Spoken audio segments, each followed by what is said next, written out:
deep into the heart of the South American rainforest, where ancient wisdom thrives in the most unexpected places.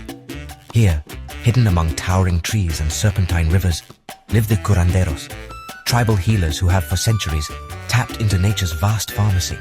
Their knowledge, passed down through generations, exemplifies the profound connection between humans and the natural world. Among the myriad remedies these forest doctors employ, one stands out with particular significance: ayahuasca. This sacred brew, central to tribal ceremonies for countless generations, is a perfect example of the rainforest's hidden genius. As night falls, I find myself among the tribe, witnessing a sacred ayahuasca ceremony. The air is thick with anticipation and the sweet aroma of burning herbs. The curandero, a living bridge between worlds, guides the participants through this profound experience. Young initiates seek guidance, healing, or a deeper understanding of life itself.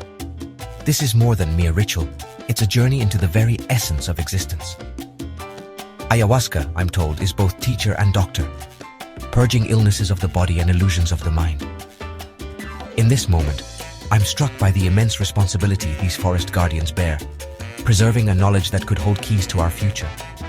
It's a sobering reminder of the vital importance of protecting these living libraries of wisdom.